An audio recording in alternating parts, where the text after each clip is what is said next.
आता संपूर्ण इतिहास घडलाय. आज खेळची नगर परिषद 14 वर्षानंतर पूर्ण एक हाती आपल्याकडे आलेली आहे. ही तुमच्या विकास कामांची कामाला काय प्रतिक्रिया आहे? नाही, आज एकाच गोष्टीचा आनंद आहे. जवळपास 14 वर्षानंतर खेड नगर परिषदेवरती शिवसेनेचा भगवा पुन्हा एकदा फडकलेला आहे.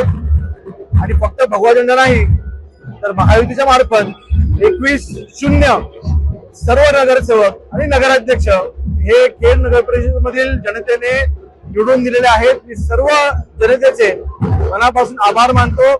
त्यांनी दाखवलेला शिवसेनेवरचा हा विश्वास नक्कीच पुढच्या 5 वर्षामध्ये विकास कामातून आम्ही सार्थ करून दाखवू.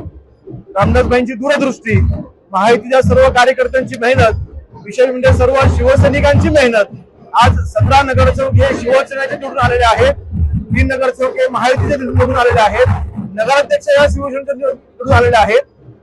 14 वर्षानंतर सामान्य रामदासबाई ज्या वेळेला खेड मतदारसंघाचं नेतृत्व करत होते त्यावेळेला 100% शिवसेनेच्या बाजूने निकाल लागायचा, युतीच्या बाजूने निकाल लागायचा.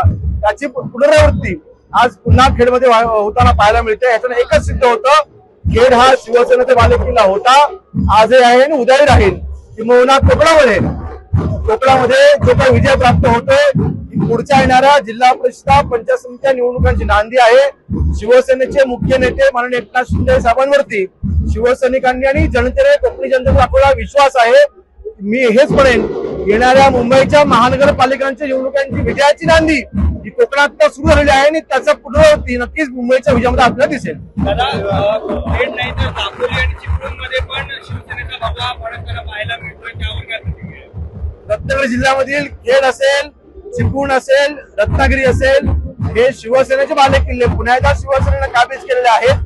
मी सर्व विजय उमेदवारांचं मनापासून अभिनंदन करतो.